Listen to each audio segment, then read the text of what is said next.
So I want to say thank you for inviting me. For me, this is a great opportunity to return to what I affectionately refer to as my spiritual home. And I couldn't be more sincere when I say that, because I feel like everything that I've done throughout my career is infused with Eugene and the U of O, and you'll hopefully start to observe some of that through some of the story that I'll share with you. But today I plan to at least share my story with you, and the hope is in sharing the way that I've navigated my own personal journey, that there might be sparks of either inspiration or at least different ideas about how it might apply to your journey. Whether or not you're interested in the same kind of things that I've done, or the areas or the geographies, I think is almost irrelevant. In a sense, I think anything that that I can share today, either through my sharing of my story, or through the Q&A, or when we have drinks, I'm here to be of value. So I'm hoping that that you will get some of that value. So I'm just gonna kind of tell you the story like I would tell just about anyone else, whether we're in a restaurant or kind of forum like this.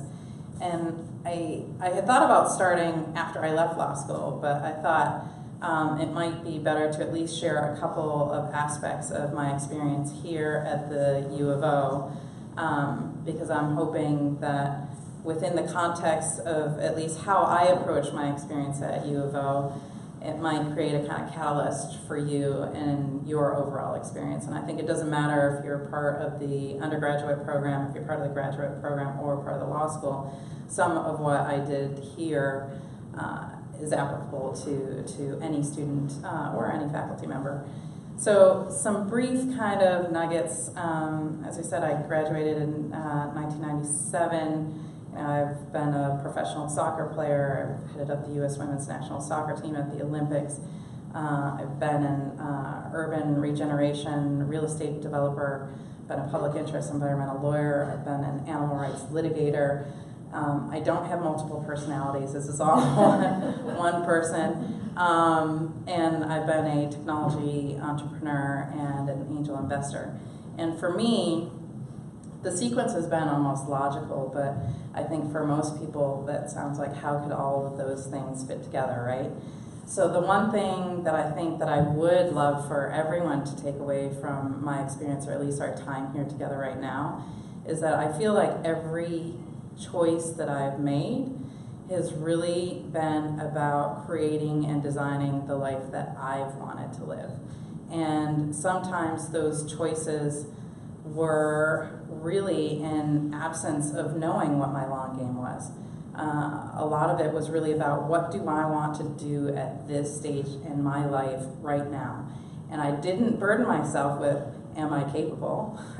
Am I experienced? Am I knowledgeable? Do I know how to do this? Is this even the right thing to do? I just really tried to use my kind of inner guide as, what brings me alive? What do I get excited about to get out of bed? Why do I even bother breathing?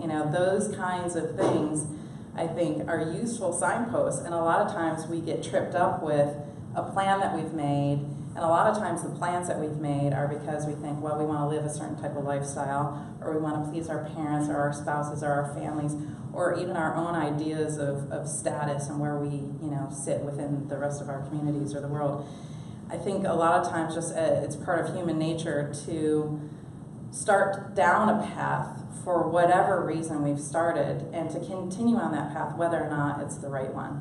So the only thing I can say is that while universities oftentimes, and especially law schools or graduate schools, are really designed on the academia and really training you how to think, and how to think analytically, and how to perform on exams so we can measure our own success, so we can compete in the world. I would say, please don't lose your heart in the process. Please reconnect with yourself to make sure that wherever you're at, you're ready to take a different turn, take a different path. know, as much as we value our smarts and as much as we value our intellect and our judgment and our logic and common sense and practicalities, I think whenever we are fully alive and feel amazing about ourselves and where we are at in our lives, we attract opportunity. We are attracting opportunity anytime we feel amazing. Sometimes that opportunity is just meeting somebody, but that conversation can lead to a million different opportunities. So I feel like a lot of the choices that I've made have been based on opportunities that were presented to me that I never would have thought of. So, but by using that guidepost, by saying like, is this something that is exciting? You know, that's usually one of the first questions. And if the answer to that is yes, then I don't let all the other questions, such as like, you know, can I do this, and the rest of them that I mentioned, be a barrier. I just figure that I'll figure it out. So in law school, it was pretty clear as soon as I got here. You know, I came here on a scholarship. I feel very grateful for that. But when I got here, it was really clear to me that I was not the smartest person in my class. And I thought, like, uh-oh, there are some really smart people here. And there were also people who were a lot more experienced. They had, you know, worked in the world, and I was coming straight out of college. And I thought there were also people that had, you know, really incredible networks. You know, my mom was, you know, a teenage single mom when she had me, and she did a great job in so many ways. I wouldn't say that some of my peers shared that background, and I felt like they had a distinct advantage, but I didn't see that as a disadvantage to me. I just saw it as an advantage to them. So I tried to figure out, where could I really carve out and distinguish myself amongst, you know, a group of people who were clearly very capable. I knew myself well enough to know that even though that there were people that were smarter than me, that I wasn't going to study harder than them either. So that's one way you can make up for it. If you look around you and you think, okay, these people are smarter than me, then I'm just going to work harder at studying and perform better. I know myself well enough to know that I was not going to be that student. I knew I would do well because I would put in the effort. But I knew that I would never put as much time into it as other people would, or as much energy into it as other people would, because that's not what excites me. Learning excites me. Performing well on tests is important, but it was not the thing that really kind of drove me. So I decided that I'm really good at organizing, I'm really good about getting people together, and that could be for like a party all the way through to a major technology venture. At that time, I didn't know that other part. I knew that I liked people. I knew that I connected well with other people, that I really enjoyed human connection. You know, not just friendships, but even just brief moments with strangers. So I knew relationships would be something that I could build on. I also knew that throughout the next 3 years, as I was coming in as a 1L, I thought that there would be places where I could really establish myself. And now there's, you know, lots of books out there and TED Talks about personal brand and all that, and there wasn't so much of it then. But I figured I really just needed to set myself apart from the rest of the crowd and show something unique about myself that would attract other opportunities and other people into my life. So when I was in law school, I did a few things. So I did as well as I could in class, but never tried to be the best, which was very hard for me because I was a very competitive person in a lot of ways as an athlete. I started a few different things. So one, I got some people in here who know me pretty well. I don't even know if you know this part of the story. So I got permission from the American Bar Association to work as legal counsel while I was in law school, which I don't know how that stands right now, but at the time you weren't allowed to do that. So I worked with a local firm, and it was a criminal defense firm, and it was through one of these networking events where I met this lady, and an incredibly capable criminal defense attorney. And while criminal defense wasn't really the area that I wanted to focus on, I thought, wow, getting this experience would be pretty amazing. And so I went and I worked on some fascinating cases, and I got a lot of experience. So I figured if I got a lot of experience, then while everyone else was studying, I would study, and I would get this experience, and they would do their internships or whatever, clerkships during the summer, but I would have a lot more experience than anyone. So that was one of the things that I thought about. I also did work at Max's, by the way, which was an incredible experience for meeting people, and then sometimes a lot more fun, but that was more for pocket money. And I also set up a couple of different nonprofit corporations. So there's one called the Grade 8 Project, which was based on a book by Peter Singer. And part of the reason I did that is because I believed in the cause. It was extending our basic human rights to primates. And for me, it was really important because it was something that I cared a lot about, but it was also really important to me because, one, I got to set up, a 501c3 while I was in law school, so all the things that I was learning in my classes, I was actually applying and seeing what the limitations and the opportunities were for the organization based on how we set it up, because we didn't know at the beginning whether it would be a 501c3 and how we would do it. So I was learning a lot through the practical application of doing that. It also meant that I was interacting with some of the worldwide experts in primates, and at the time, animal welfare, animal rights, environmental law was really core to who I wanted to be and what I wanted to do with my career. And so I got to meet some of the most incredible people because we were looking at bringing them on the board, we were looking at involving them in different projects, and I consulted them during the setup of the nonprofit. Building on that, I did a lot of fundraising. So then I started to develop a base of donors for that nonprofit. So those are also very good relationships to have. Anyone with deep pockets is going to be a good relationship to have, whether you're seeking out funding for a nonprofit initiative or your next startup. So these were all things that I was thinking about in terms of building up my arsenal to help me be successful once I exited law school. In addition to that, I was the co-director of the Public Interest Environmental Law Conference, and with that was a really incredible opportunity as well. So with that one, I looked at it as, I want to make this the best conference that the U of O has ever seen. And so, I worked my tail off to expand a lot of the topics that were in the programming at the time, which I felt were very narrow. I also used it very selfishly as an opportunity to build my own network.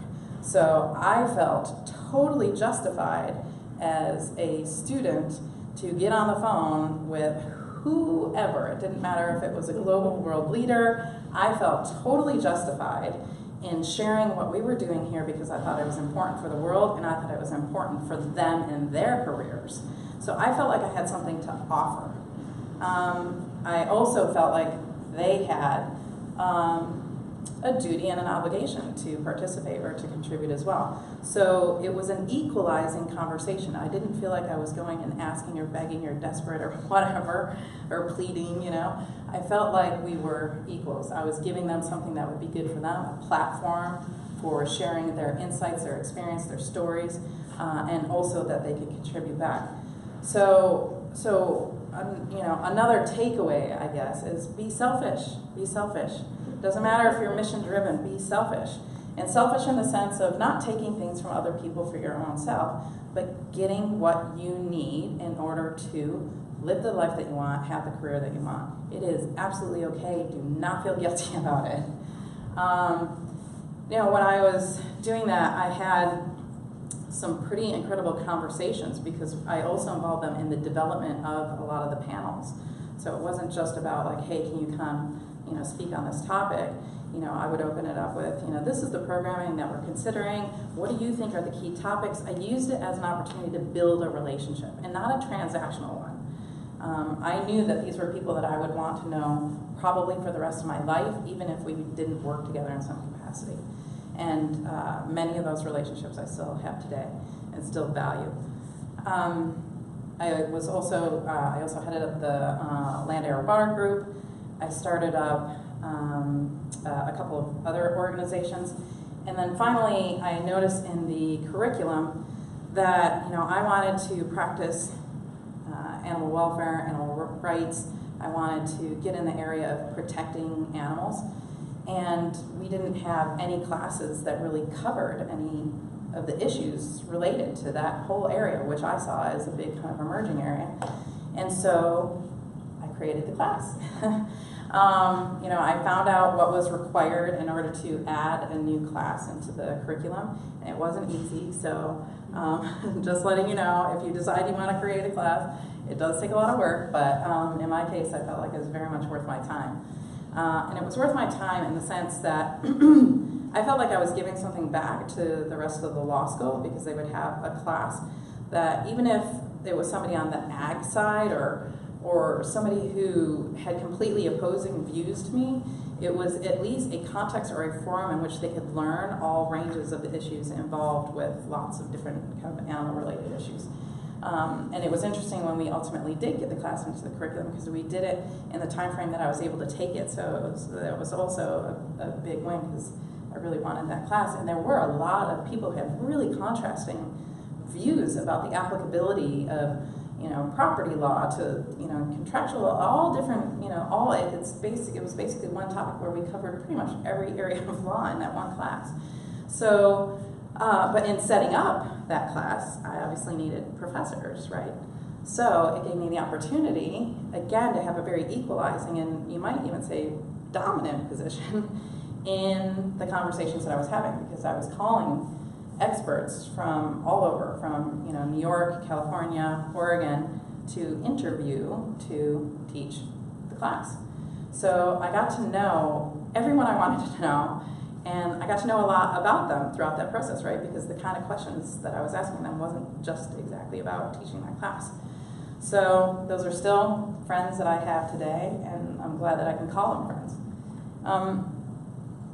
I think, during the kind of process of the conference and the class and setting up a nonprofit corporation and getting the experience at the local law firm, what I had at the end of law school was an incredibly powerful network.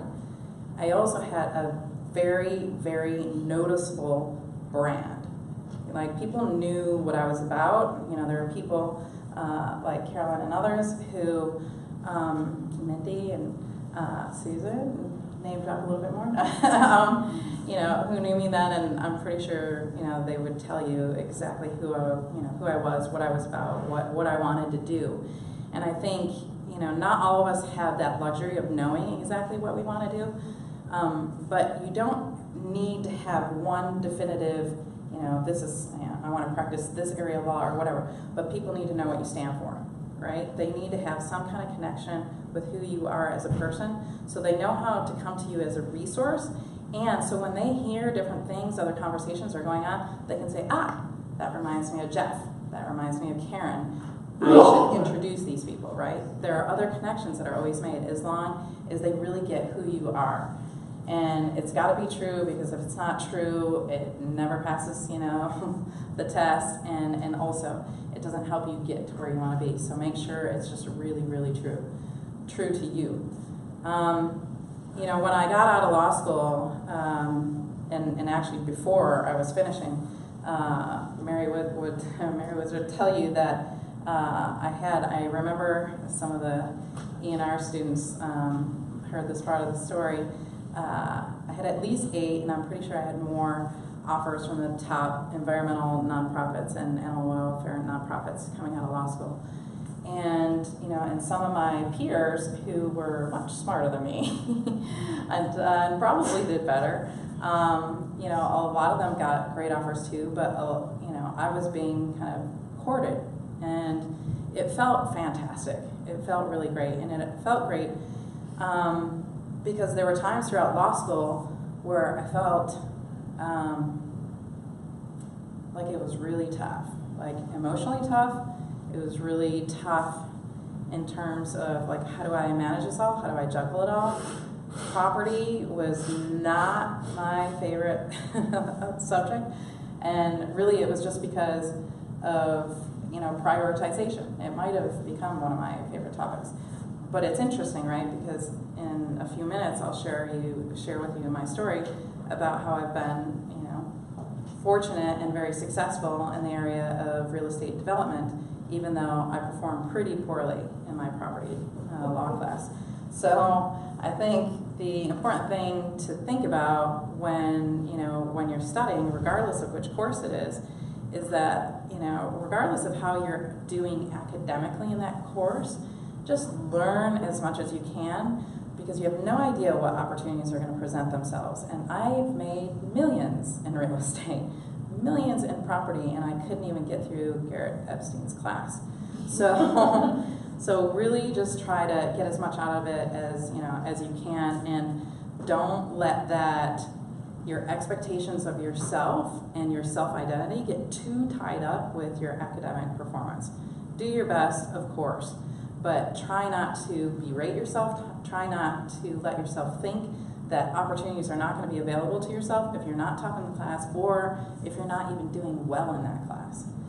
So when I was kind of deciding between these offers, I ultimately decided to be the Director of Business and Legal Affairs for the Humane Society of the United States and the Fund for Animals. That organization for me was a dream job because it kind of married a lot of the sustainability, a lot of the water law stuff that I was working on with Dick Hildreth. I ended up getting the dual degree JD plus the master's in ocean and coastal law. And growing up in Michigan that has more coastline than anywhere in the United States, water was clean water and coastal issues were really important to me, and so I was able to kind of combine that within this role. And it was also a role that was way, way, way above my experience level as a recent graduate, right? It was a director level coming right out of law school. So I had other lawyers underneath me that were way more experienced than me. But by that stage, I had already, as I said, developed a very, very good reputation as being able to execute, being able to work in a business capacity because I was organizing these events and these different projects. I was able to demonstrate a resourcefulness. So I was very transparent with them about, like, I don't know all this stuff, I don't know. It's scary, right? Which leads me to the other takeaway. When you're allowing your heart to lead you, that means you're a little bit vulnerable, right? But whenever you let fear start to dictate your decision making, you make really bad choices most of the time. So it's okay to be fearful, and there have been lots and lots of books on this topic, but try not to react to the fear in the decisions that you're making. So I kind of look at it as when I feel a fear, and sometimes it feels like a tsunami, I kind of check it, and I let it come in. I don't resist it, because once you resist it, you give it more power, you give it more energy. I let the fear come in. It's super uncomfortable. Sometimes it's scary as hell. And then I let it go right through. And I let it go right through in the knowing that whatever choice I make, as long as my physical body or my family, friends, my community aren't going to be physically hurt, or unhealthy by any of my choices, then it's okay if I screw up. It's okay if I make the wrong decision, because I can make a different one later, And as long as you don't get your ego too tied up in it, then it's okay. So whatever you need to do to soothe yourself, it's okay.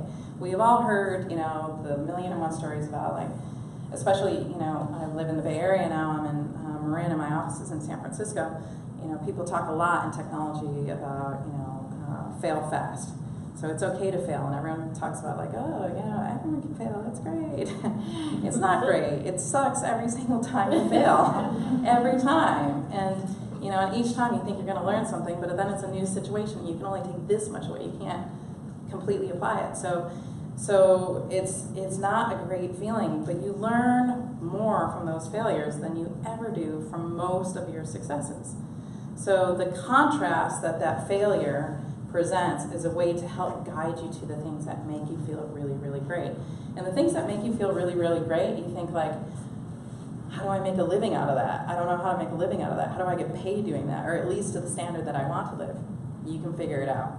There are so many business models today. There are so many different ways to generate income out of the things that you enjoy. I promise you, I am here to help you figure out ways to make money from what you love. It can be done. I'm an example. There are many examples, I'm sure, right here in this room. So when I was practicing, I worked on things like protecting the last remaining wild horses in the United States. That's where my son, my 11-year-old son, Bronco Gambino, gets his name. It's one of the most beautifully crafted laws I think I've ever read, and really about the wild horses being symbols of everything that's great about this country, freedom, grace, strength, and so that's where Bronco got his name. And when I was working on those cases, I was fighting people like Bruce Babbitt at the Department of Interior. Again, I was really, really early into my career, and I got to work on these really big cases with people who I could learn from. And I got to work on other cases like canned hunts.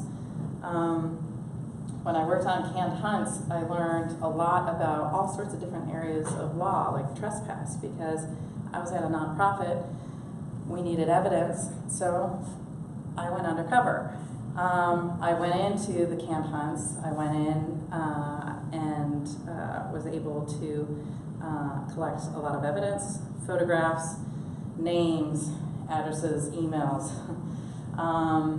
I had one incident in Pennsylvania where there was an illegal, what they call, it was a pigeon shoot. So the pigeon shoot is basically where they breed over, well, there's around 60,000 pigeons. And so during the course of this event where they're selling illegal firearms, there's very, very high stakes poker taking place. There are rings, and then they put the pigeon inside of a trap. And there's a little kind of stand, and the stand is where they basically flip a switch. So the trap comes open, and there's an electrical shock, so the bird flies up. So then they have a row of shooters, and the shooters, it's like skeet shooting, but they're live birds, and they go through 40,000 birds in a single day. So 40,000 birds die just in the course of a day. And even though I'm not a big pigeon fan, seeing something like that is almost soul destroying. But in the course of the work, what was most important to me was to build up a case that everyone told me was impossible. Each of the cases that I worked on, everyone told me it was impossible. And so I don't believe impossible anymore, because each time I've been presented with impossible, I've found a way to make it possible. And I think that everyone in here has that capability. So we were able to shut down that hunt. There were aristocracy and royalty from Europe that were there. There were some very unsavory characters, as you might imagine. And working on those cases, I decided this isn't what brings me joy. It makes me feel good because I feel like I'm doing stuff to stop bad stuff from happening, but I don't feel joyful. I feel like crap. I feel like crying a lot. I had boxes of poop arrive at my office. I had death threats. I mean, it was unpleasant. And so I decided during that time when I was working in Capitol Hill that when I was playing volleyball once a week with these rocket scientists from NASA, as you do when you're in DC, which was very bizarre because these guys would have never made the volleyball team in college or high school, but they are ultra competitive, let me just tell you. And so we would go and we'd have a beer after our games, and so that was a time we'd really kind of bond. And during the course of that, I was sharing that when I was in law school, I was running this conference, and for the first time, we had a webcast of the conference. So when I was running the conference, at that time there was no Google. The internet was just kind of coming into play in '94, and so NPR were broadcasting the conference. And so at that time, the U of O was very, very, very forward thinking, and they required all of us to have laptops. So, you have the Socratic method here, and we had these laptops and ether straight into the classroom. I'm not aware that any other school, including Harvard, Stanford, you name it, I am not aware that any of them had that at that time. So it made us much more, I feel, capable and comfortable with using technology tools, even in day-to-day life, but in the practice of law. So, so when I was working on, those issues, I think, what became clear to me is that with the conference, that we could connect the Ethernet that we had here at the law school, which is not this beautiful law school, we were in another one, with the NPR broadcast. Now, there was no term called webcast, there was no term called streaming at the time. There was limited amounts of video porn at that stage. And that's about it. That was my excuse for research. But so then, I really had to figure out with the team here how we were going to do that, how we were going to webcast the event. Because what I felt is that it was really important that the conference was accessible to as many people as possible. And so at that stage, we did the first webcast, we did the first online registration, we did the first electronic payment for the conference. There were no software packages for that at that stage. So it was super, super, super exciting to do that. And one of the things that I would say about my experience at the U of O is it gave me confidence to do things that were completely new. And we did it, we did it. We had 4,000 people stream that conference that year. 4,000 people. I still have no idea how they found the stream, but we did it. And for me, that was a real light bulb moment that maybe the internet could be a powerful medium for communications. That maybe the internet could be more powerful in creating change than litigating or lobbying. For me, I thought this could be a way to really create incredible positive change throughout the world. And that really hit me when I was at law school. So when I was in having the conversation with the guys after the volleyball game, they said, well, one of the financial advisors to NASA has just gone to set up this company in New York. You should talk to her and see what's out there in New York in terms of business. Because I started to say, well, I really think the internet presents all these opportunities, new ways to communicate, new ways to transact. I think it's really exciting, and I think I want to get out of law altogether because, I like that fine print and like the 800-page briefs and, whatever. I think I'm done with that. And so I went to New York really for an informational interview, and that was supposed to be about an hour. It ended up turning into a 6-hour interview. The company at the time was really focused on financial services and direct marketing, and it was a consultancy. And so I said, well, financial services are basically electronic payment systems, right? And direct marketing is basically the other end of what you need in terms of CRM. So if you combine both of those together, that's e-commerce. And so they said, okay, well, we haven't thought about it that way. I said, your biggest growth opportunity has got to be e-commerce. So they said, well, if you think so, then you should come build that practice for us.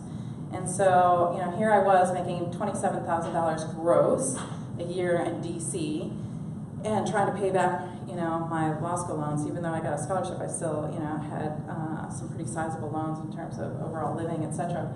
And so, excuse me, so I thought, okay, how am I going to do this? Well, it turns out that at that time, we went for the next stage of interviews and kind of talking about this plan, and then they got cold feet, and then they said, you know what, sorry, we're not going to proceed. And I thought, like, wait a minute, I didn't come here to interview. Like, I came here for some information, and then you got me excited about this job.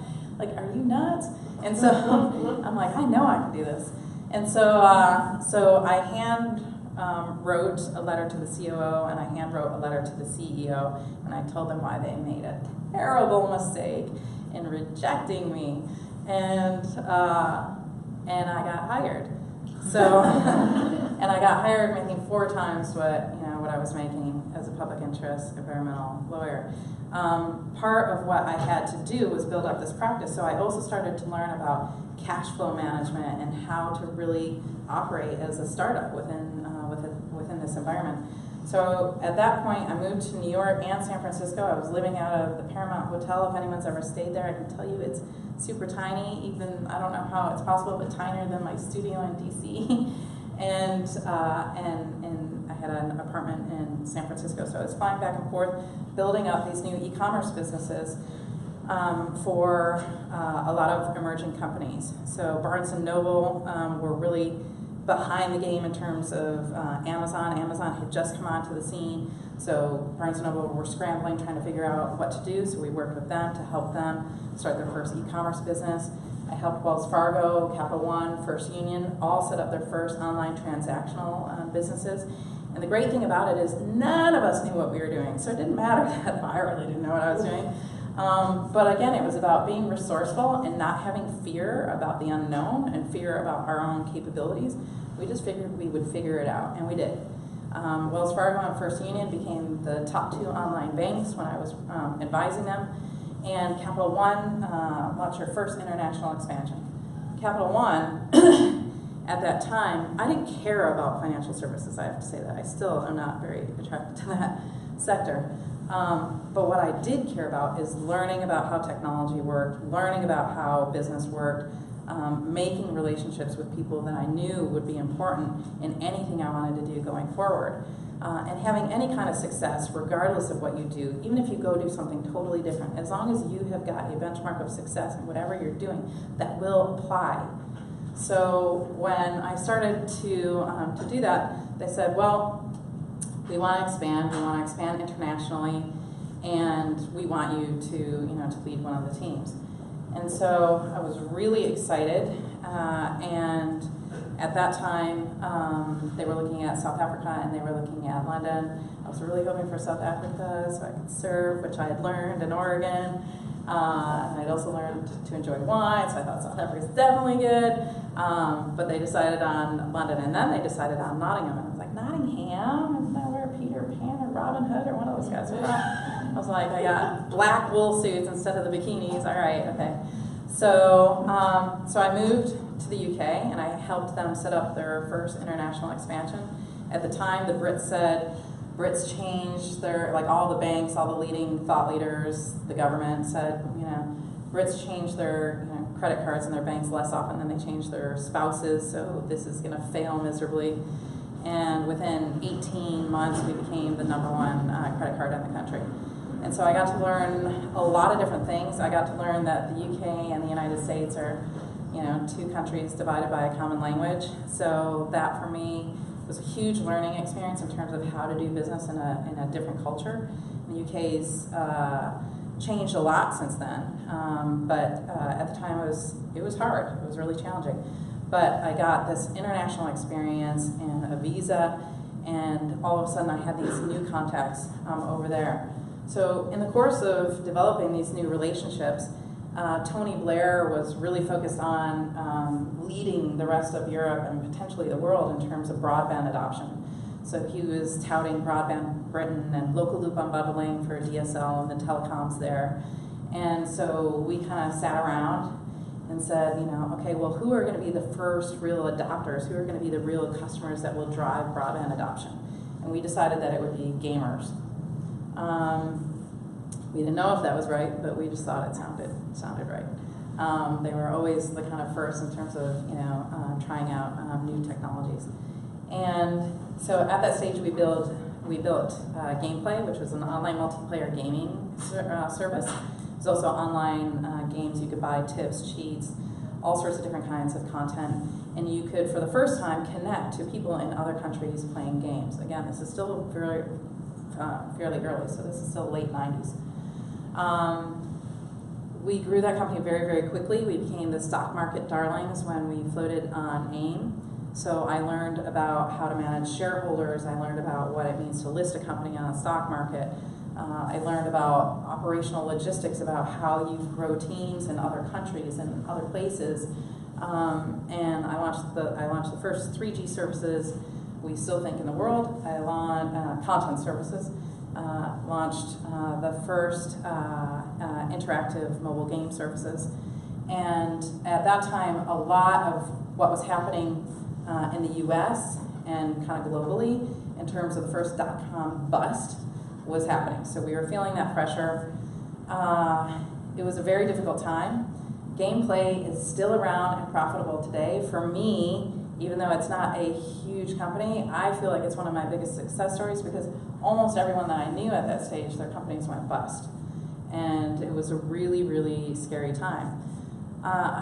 Around that time, the BBC had approached me and said, look, we know digital and internet is huge and it's just going to get bigger, but we have no idea how to respond to it. And this was right around the time that Napster was really starting to get a little sassy with their music sharing business. And they said, we don't want what's happening with music to happen with us in television. So can you come lead this division for us? So when I was talking earlier about just do the stuff you love. Now remember, I was just doing pigeon shoots not that long ago and collecting my own evidence, and we're trying to live on $27K gross a year plus $1,700 a month going back to Fannie Mae or whoever that organization is, the evil entity. So when we were looking at what to develop, it was really unclear kind of which way to go. And so I developed some methodologies around how to prioritize opportunities presented by new technologies, but really you could apply it to anything. And some of the students heard earlier that I have this 10, that I still use today, this 10-slide deck that I use. And I restrict myself in terms of the number of words and the font size that I'm able to use, because I think you have to really crystallize the problem and the solution in a very succinct way in order to focus you, and then you test it and determine whether it's the right fit. So I used this methodology at the time, and I developed the first text-to-screen services in the world. So now when you see, you can text into TV programs or news or whatever, it seems pretty passé now and sometimes maybe even annoying. But at that stage it was new, and we started to use it for charity. So we got some of the biggest donations for children in need through this new technology. I developed something called interactive TV for Louboutins, so you'd have multi-screen on the same TV screen. So for sports programming primarily, but other areas as well. And then my team and I developed something called the iPlayer, which is very similar to Netflix, but we developed it in the very early 2000s. And it was all for BBC programming, both radio and television programming. So it's all on-demand, web-based. You can get it via your mobile. At that time, I had to get approval from the British government because of the way that the BBC is funded through, a license fee. I developed the first mobile services. Again, that was a lot of work because it's a TV license, right? The way that it's funded is, people pay a fee to have a TV in their home, and that's the money that goes into funding the BBC. So it's different than NPR. So I had to really make a very robust case of what the world would look like today then. And luckily, I convinced them at that stage, because really what I argued is, the pipe or the device is irrelevant. It's the programming that people are paying for when they're paying for public service broadcasting, when they're paying for that kind of programming. It's making it accessible to anyone, no matter how they get it. At that time, I was running with a budget of around what would now be, well, not now, but then would have been around $300 million. I don't know what the currency conversion is now. So I had a $300 million budget to work with to really digitize the BBC. And so I just focused on that. And I was American, which did not work in my favor. I was a woman, which did not work in my favor. And I was also the youngest ever exec that they had ever hired, so that definitely did not work in my favor. They were a heck of a lot more articulate than I am. A lot of times they like to have meetings just to sound eloquent rather than get stuff done. So I like to think that I brought something new. And I remember the chief technology officer at that stage said, Angel, I don't understand it. We're in these meetings all the time, and you don't say anything the whole meeting until the last 15 minutes or so, the last part of the meeting. And then you ask the question that we should have been talking about the whole time, and you already know the answer. And I said, right. I said, that's intentional. And he's like, I know, why do you do that? It drives me insane. And I said, because everyone needs to feel fully expressed in these meetings. Everyone needs to feel like they are getting their point across. And if I do this at the beginning of the meeting, then I strip them of that opportunity, and they will never listen to whatever I say at the beginning of the meeting. So I wait till the end. And this may or may not work for you in other meetings. It's something that I sometimes still do. I'm a little strategic now about when I employ that method, but it worked really well there. And so as I was building these new services and launching this kind of new approvals through the government, Viacom approached me and said, we love what you've done at the BBC. Would you consider coming and joining us and doing that with us? And it was pretty cool. I mean, to get a call from like Judy McGrath, who headed up everything, the studios, the TV business, like everything they did, and Tom Freston, who was the one of the original founders of MTV, and I was an MTV kid. We were one of the first houses in my neighborhood to get cable. I was like, wow, that's pretty cool. And also, when I was talking to you about like what lights you up, what brings you joy, for me, I was still doing lots of nonprofit stuff. I was still very mission driven in terms of how I lived my daily life, in terms of how I was interacting with the world and different people. But for me, what I was doing is I was having a lot of fun. I was having so much fun. And because I felt so alive and I felt like I was doing really cool stuff, again, it presented other opportunities. So they just kept coming. And like I had bizarre opportunities. People approached me to do stuff that I still don't even get. But when I was working on that stuff, I joined Viacom. I had a multi-billion-dollar P&L. So, then I went from really understanding how to develop new technologies and how to transform businesses and cultures into how do you manage, that much money and deploy it in the right way so that you can generate more income, and then pump that back into creatives. Individual artists, individual program makers, individual musicians. How do you find a way to create a market, and a market in which everyone benefits?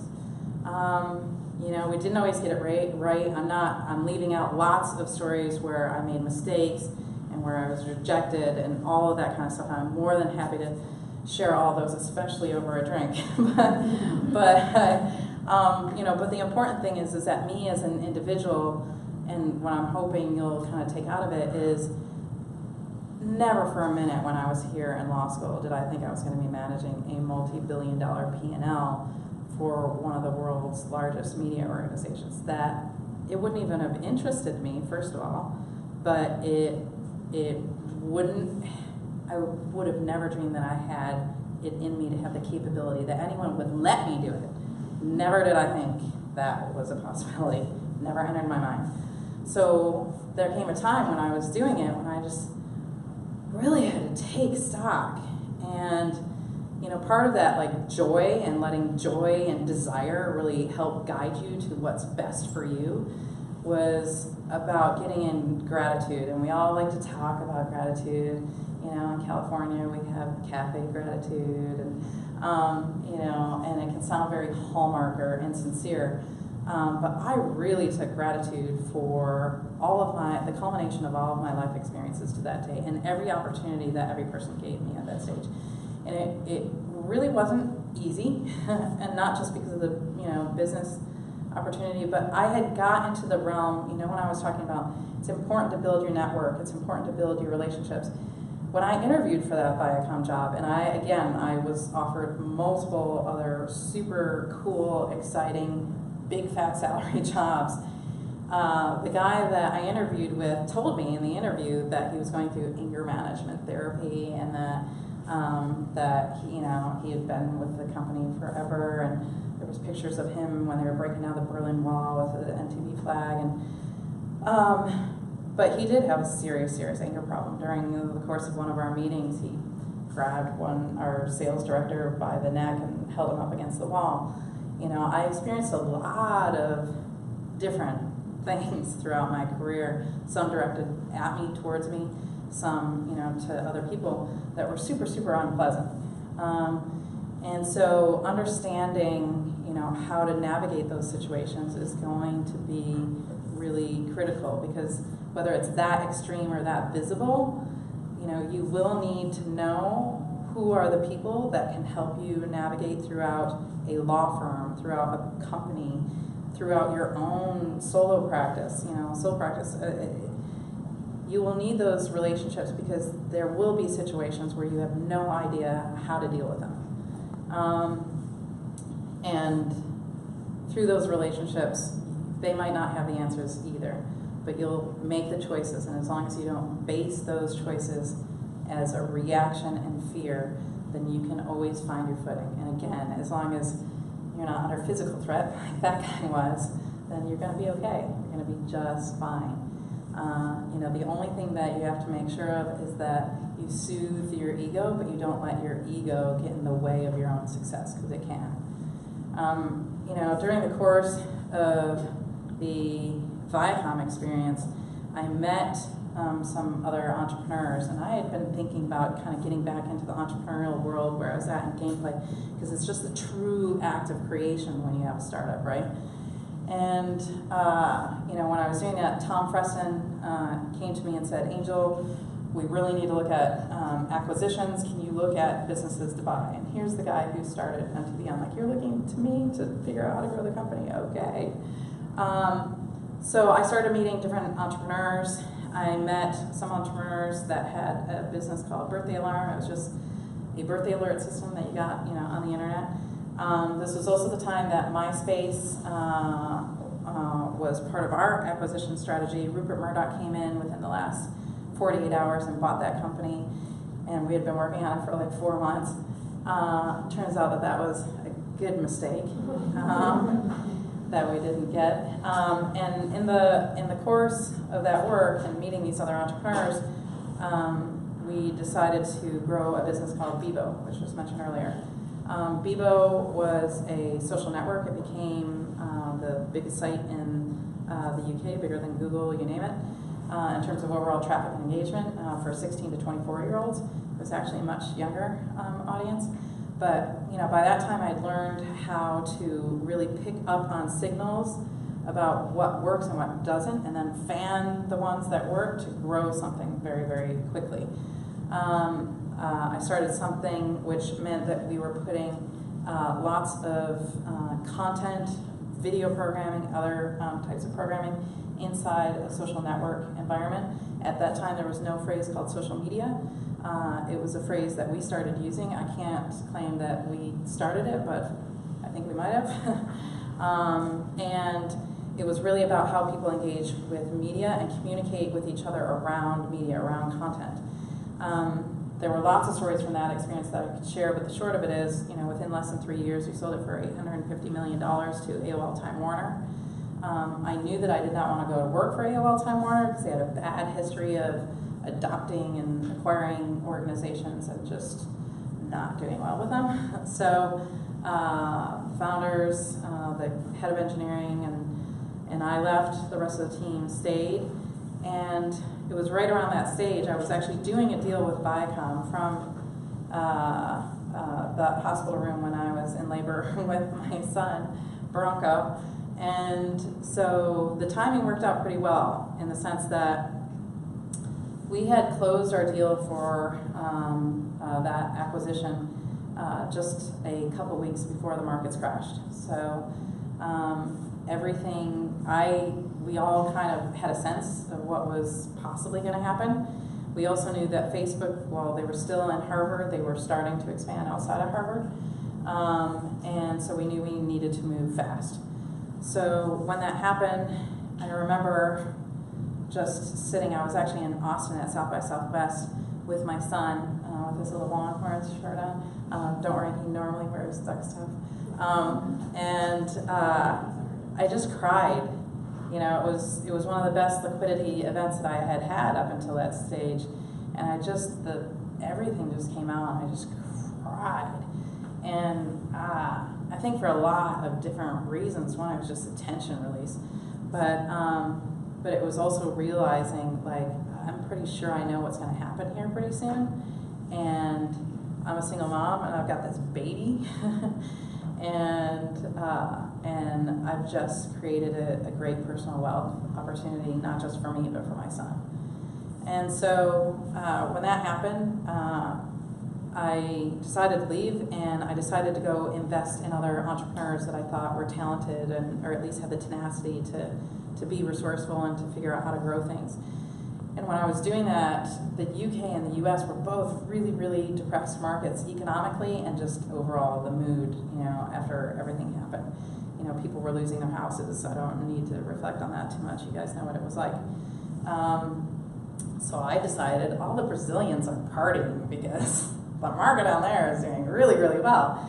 So I had invested in a business down there, and they said, would you come help us grow? And I thought, God, the way things are in the UK right now, the way things are in the US right now, and the fact that my baby's a baby, he's not yet in school, why not?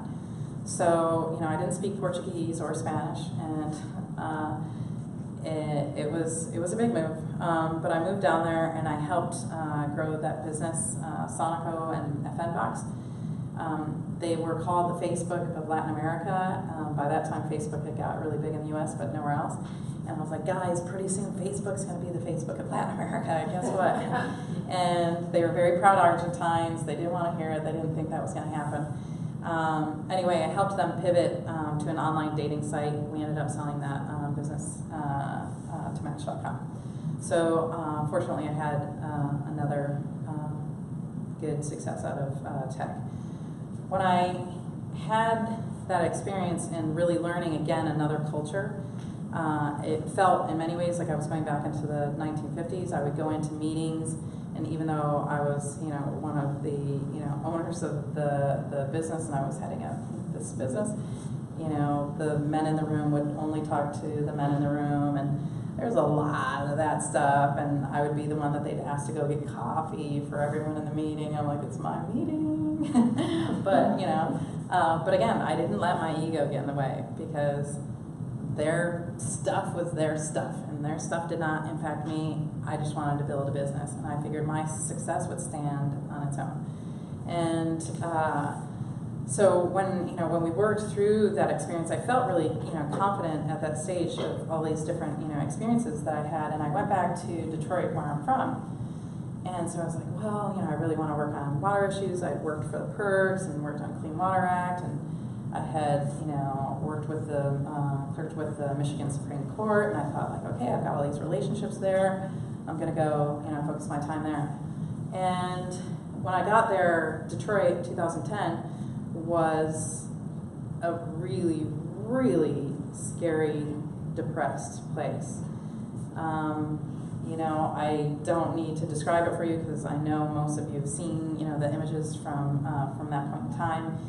And while I had always thought eventually I would come back and do something from a philanthropic standpoint in Detroit, because it's where I'm from, I decided it can't wait, I can't wait, we need serious help right now. So I bought up as much real estate as I could, and in an area where I thought would be one of the first comeback areas. And I thought it would be one of the first comeback areas for a few reasons. One, it was close to downtown. Sorry, first comeback after downtown. I assumed downtown would be the first, but I also assumed I'd get priced out of downtown. So it was close to where the Canadians come in and out every day for work and for transport, etc. It's also the place that connects the suburbs to the city. It's one of the direct outlets from the highways. And it's a place where the Detroit Tigers used to have their stadium. So I knew that all the people who had left the city would go to the places that they felt more familiar with, right? And so everyone went to Tigers games. So I thought, they will come back to Corktown, because that's the place that they knew of when they were growing up. So it was a gamble. When I started buying up these properties, both derelict buildings and lots of land, city blocks worth, not just a few parcels. People told me I was crazy. They told me I was nuts.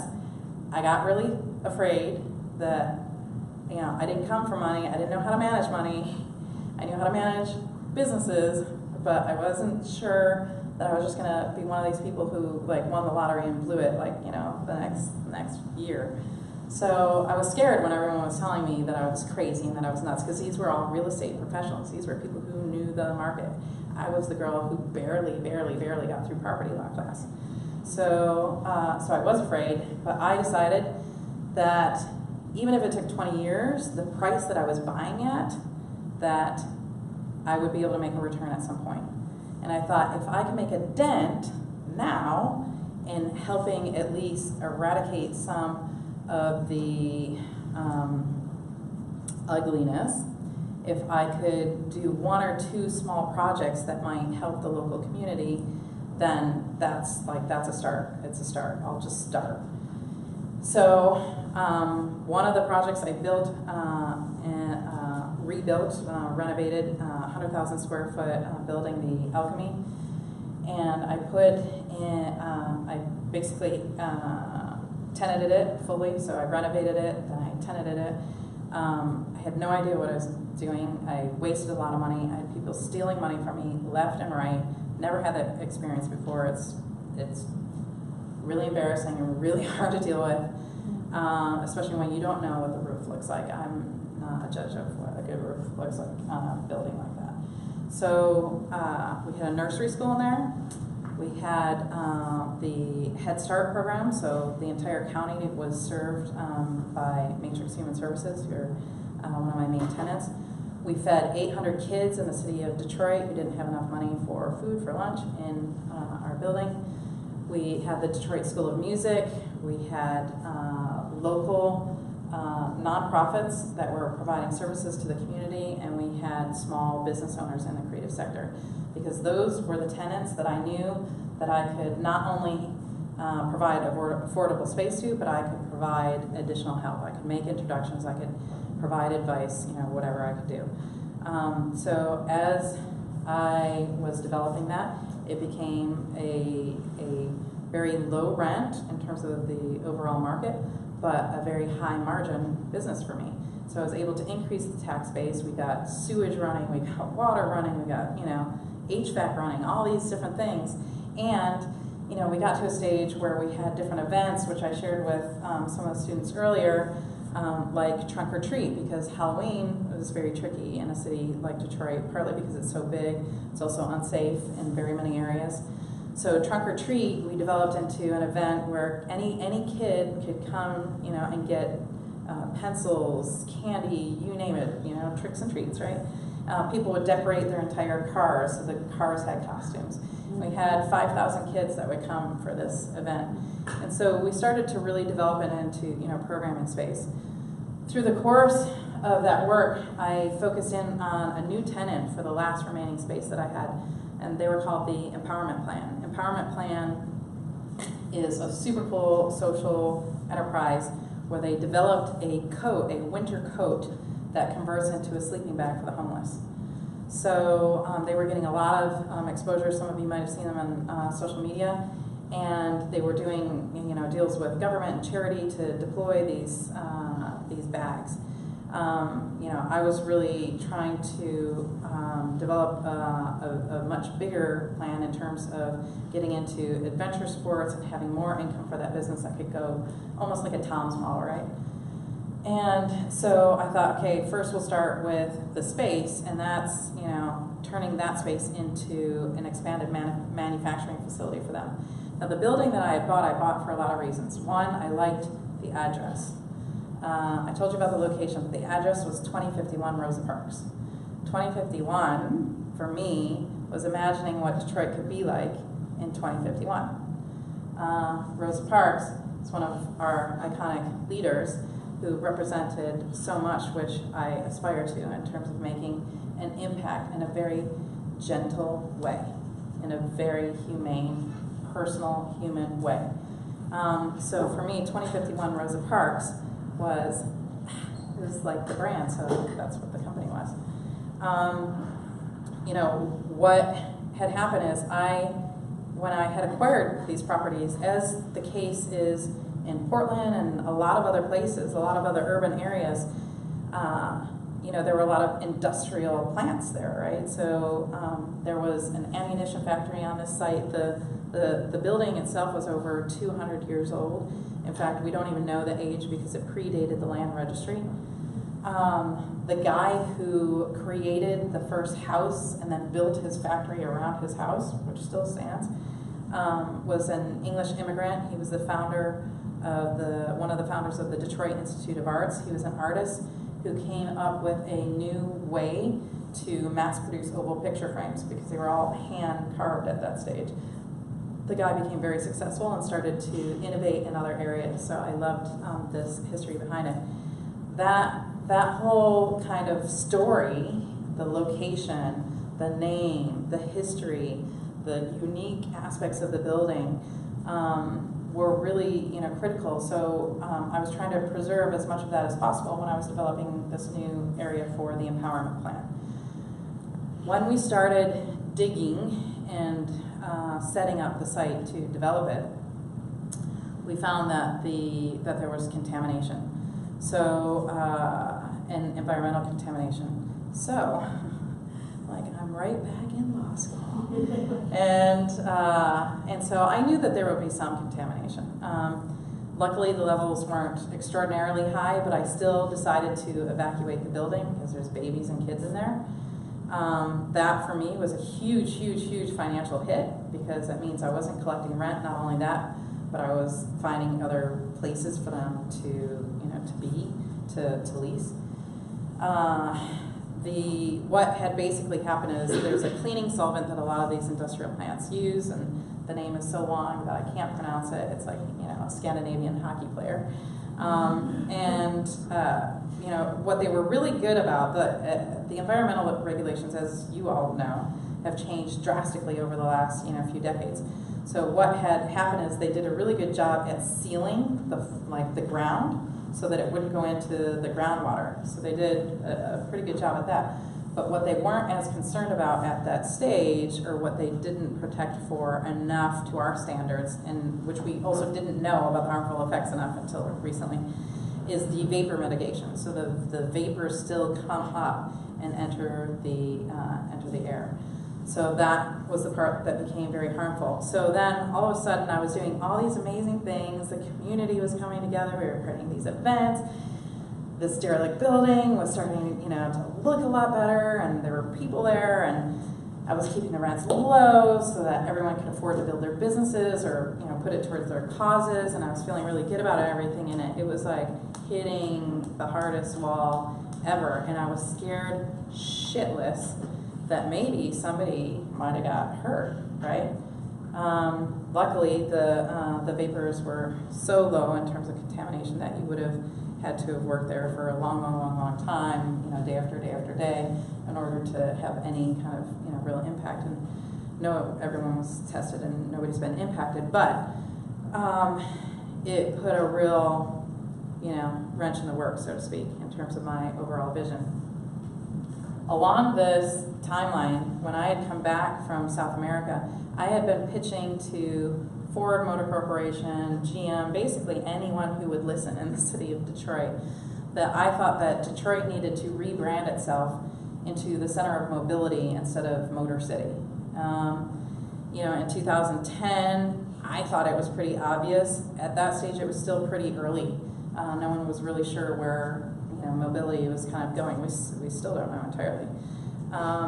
But with the emergence of businesses, like Lyft and others, and I refuse to mention the other one's name, there were a lot of different options for mobility, and because they had this background in logistics, my whole vision was create a destination. That destination should be Corktown because it's close to downtown, because that's where the bridge is coming in, the highway's coming in, and because there's this building, which is the old train depot. So the old train depot went derelict shut down in 1987 and became what it is today, which is an empty building.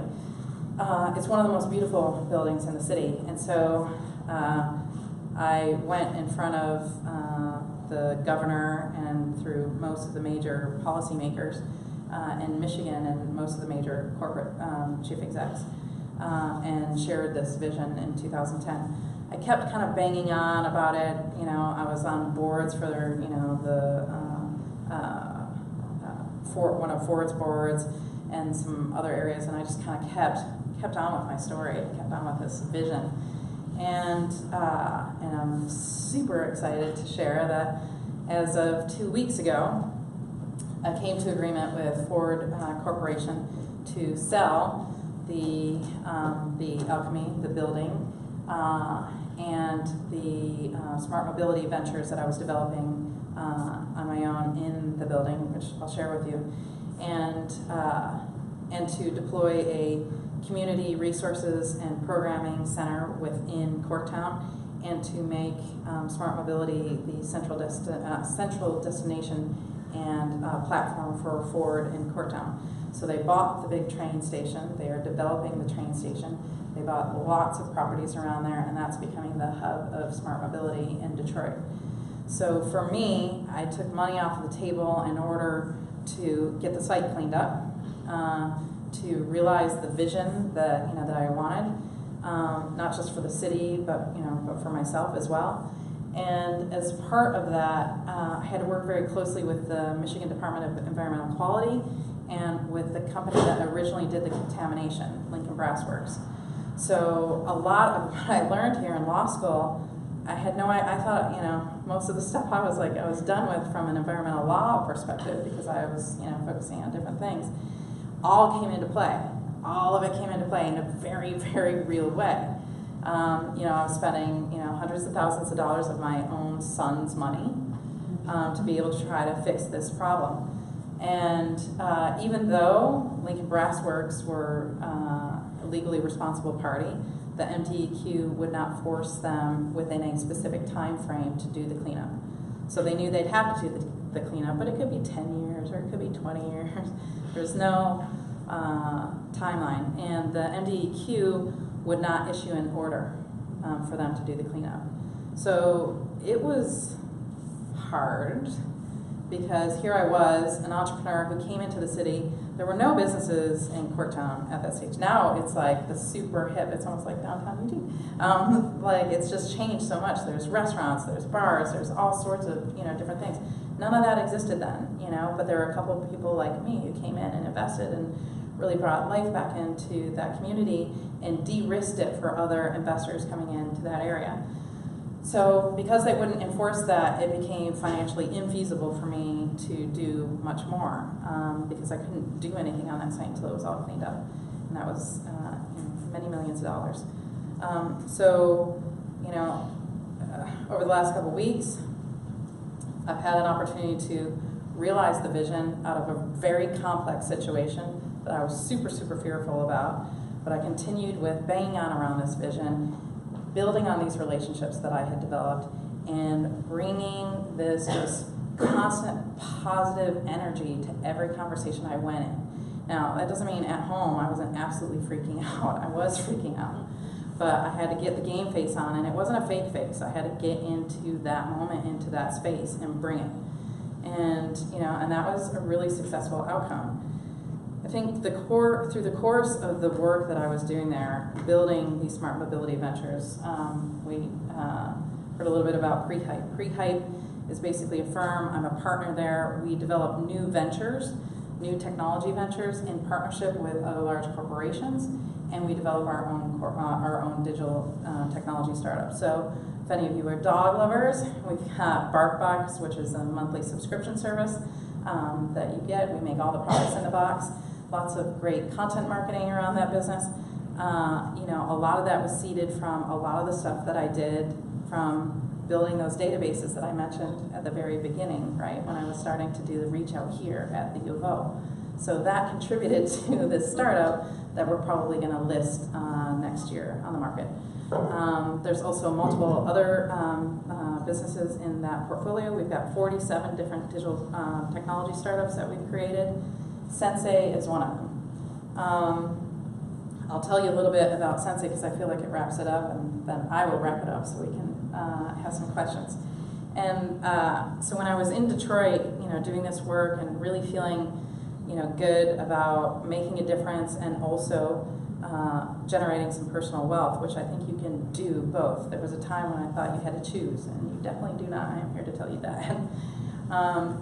when I was working on that, Stephen Lowy called me from Sydney, and Stephen Lowy is the CEO of Westfield Shopping Towns. They are the largest retail owner-operator in the world. So some of you might have been into Westfield at Rockefeller Center or in California or elsewhere. They had been searching for a chief digital officer for about a year and a half, and they had went through a couple of the top headhunting firms. So he didn't like anyone that he met throughout the process, and he said, you know, what do you think about working with us? You know, what do you think about this idea? And I had been working on all these real estate projects in Detroit, right? And when I was thinking about it, I was thinking the great thing about Detroit being in the place that it was is we can completely reinvent what retail means now that people are buying so much through e-commerce, right? So we can create an entirely new way of thinking about how people buy things and about how physical retail can become a community event with community programming. It can become an experience that enhances the community, and it's not just about buying stuff, because the buying of stuff can happen online or your mobile or whatever. So I had been doing all that stuff through just trying to use my space that I had bought, right?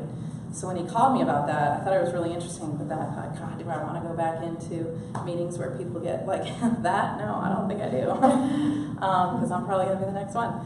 And so that's when I expanded my Alchemist collective venture that I was building in Corktown, so that I could create new digital technology ventures that would basically help create new apps, new services, new experiences, both in physical retail and in e-commerce.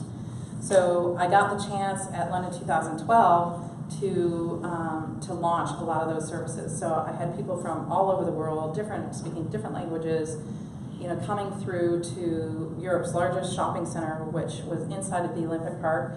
There's no other Olympics that have ever had a retail center inside the Olympic Park. So there were loads of security issues, loads of commercial issues because of the sponsorship deals that those big sponsors do around the Olympics. Enormous issues all over the place. But we were able to test out a lot of these new concepts, which are now launching throughout the world. So, you know, with all of these teams that I had worked on with all these different projects, it was basically taking insights from all these different businesses, all these different experiences, and applying them into these new experiences and these new technology ventures. When we started to develop some of those, that's when BP and Castro Lubricants came to me and said, you know, you're doing all these amazing things. You know, we really need to kind of, you know, rethink our business, because the pitch that I had made to BP, which again, sitting here in Eugene, you know, the thought of working with BP at any point when I was here would, I mean, you know, I don't even know what to say about that. It just, that was not going to happen. That would have seemed contrary to who I am. But I had come to a stage in my career where I realized that if I could come up with some new ways that BP could leverage its brand, its resource, its geography, its deep pockets into new areas, then maybe I could get like the holy grail of having like social impact and creating new profitable businesses. And so that's exactly what I did. So I started to create new ventures with Castro Lubricants and BP around the idea that, look, BP, you don't want to lose out, because you're going to lose when people are more rapidly moving towards electric vehicles and new mobility solutions that don't involve vehicles, that don't involve petrol consumption. So what are you going to do about that? Same thing with lubricants, right? So they took it very seriously, you know, and they paid consultants to do lots and lots of research to tell them what I told them in my first meeting. And so then we started to develop these new ventures. They're some of the most passionate environmentalists, by the way, that I've ever met work at BP, which was a huge surprise to me. So I think that when you're thinking about your career here and the way that it might manifest or unfold, like, you know, when I was talking about be true to who you are and what gets you excited, you you know, for me, you know, making a difference is what got me excited here in Eugene. And it was later that I started to realize I like building things. I like solving impossible problems. That gets me really excited, but I still care about the environment, I care about animals, I care about people. And so how do I do this in a way that's really humane and compassionate and sustainable? And so developing new ventures with BP would have never ever been something I could stomach, you know, when I was here. But as I started to look at where I could make a really big impact, it wasn't through any of the NGOs that I was working with. It just wasn't. They didn't have the resources. They didn't have the money. I'm not saying it should be like that, but that's the way that it was in my experience. But if I could convince these guys to do things a little bit differently, then maybe I could do some real impactful change. So, you know, luckily during that whole experience, as you heard, I was also presented with the opportunity to play professional soccer. So, like, again, that seems like so different from everything else, right? But all it was me out having a fun time playing, you know, football, as they call it in the UK. And I was playing with a bunch of men, and I was holding my own, and I was schooling a few of them, and so I got asked to come out for trials for some of the English Premier League teams, and I eventually signed for Queen's Park Rangers. I played for Queen's Park Rangers, and it was an incredible experience. You know, building on that, while I was here and while I was in college, where I went on a soccer scholarship to Missouri Valley, it's a very small school. A lot of the relationships that I had built throughout my soccer career led me to the opportunity where I was able to be the team liaison officer for the U.S. Women's National Soccer Team for London 2012. So I happened to already be there. I was creating these smart mobility ventures out of Corktown. I had somebody else running the building in Corktown. I was building them in London, and then this opportunity just presents itself. So when I talk about that, like, real positive energy and being true to who you are and true to what you really love, like, it's real. It's real. You know, I thought I was done with soccer when I stopped playing. I had an ACL and a lateral meniscus injury, and I just said, you know, I'm done. It also didn't pay as well as the men over in Europe. And yet then I got one of the most incredible opportunities of my entire lifetime. I was, you know, eating with the team, I was training with the team, I was sleeping with the team, not, you know, sleeping, you know, but, you know, living with the team. And, you know, it was one of the most memorable experiences of my life. But there wasn't anything that said this is supposed to happen. I was just doing what I really loved. So I have lots of other stories to tell, but you guys have heard me talk for a while now. And so I think, you know, I guess the only other story to kind of support the career stuff is, you know, I don't know how many of you in here have families or want to have families, but, you know, my son came along at a time when, you know, I had just started, you know, a new business. So I'd left a big, you know, paying job, and I went to not making any money at all in this, you know, in the startup, and I had a big mortgage, and it was not a logical thing to do, and I was really afraid. And his father is a wonderful man, but it was a very casual relationship, and, you know, we were really both excited about having a kid, but we had no real desire to get married or anything like that. And so at that time, you know, it was not a time when you would choose to have a kid. You know, you wouldn't leave a big, you know, corporate job and not have any income and then have a baby, especially, you know, as a single mom, you just wouldn't do it. But I didn't let my fear guide that decision. I trusted that that opportunity to start that new business was the right opportunity for me. And I trusted myself to know that I would figure it out. So in these moments when you're really freaking out about not getting the job and about getting rejected, or you get pregnant, like, you know, it's okay. It's okay.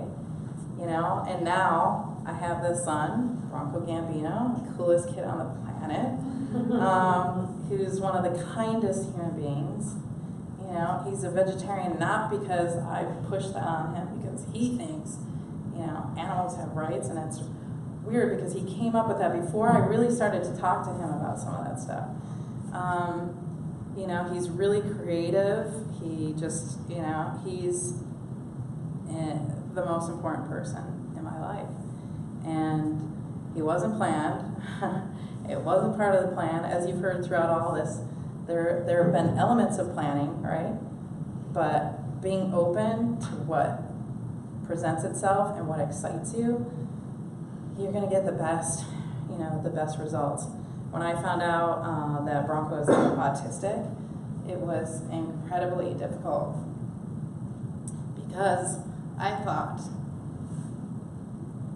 as much as I knew about autism at that stage, that might impede his ability to connect with people in the way that I did. And I was really, really worried about that. I was really worried about, you know, I'm not a tiger mom. It didn't matter to me if he was super, super successful at something, but having really important relationships in his life was really important to me. And that was probably the most fearful moment of my entire life. And at that time, I decided I'm going to have this amazing kid, and I'm going to do whatever I can to help him have an incredible life. And it might be really different than the way that I see relating to other people. It might be really different than the life I've led, but he's going to have an incredible life. And he does. And I wish you could all meet him because he's so incredible, and he's doing incredibly well at school. He just had his first sleepover. I was supposed to take him and his best friend to Childish Gambino. We had front row seats. I had a meet and greet backstage, and then he broke his foot. Childish Gambino, not my Bronco Gambino. And so, and you know, he doesn't have a lot of friends, but he's connecting with people, and he gets people in a way that none of his peers do. I mean, he's so advanced and so wise and so deep. And so when your biggest fear is presented to you, I can tell you, unless you are in immediate physical danger, figure out what you need to do to soothe yourself in a healthy way and just move on. Because the next opportunity might be the best opportunity. And whatever it was that you didn't get might be for a really, really good reason, because you got something else much better. And I know you've all heard it before, but I am here to tell you as a living example of at least how my life has unfolded. A lot of that owing to my experience here at the U of O, because I really, really believe that I found out who I am here, and I feel like I was in a supportive community that didn't think the animal rights thing was just like too extreme. They like didn't always agree with it, but they supported me and my efforts. I was in a community where I learned a lot and developed my confidence, really developed my confidence. So I hope that you're going to do whatever you can to develop your confidence and know that there are opportunities that you can't even imagine that you will fall in love with, and you will be presented with those. So enjoy every bit of it.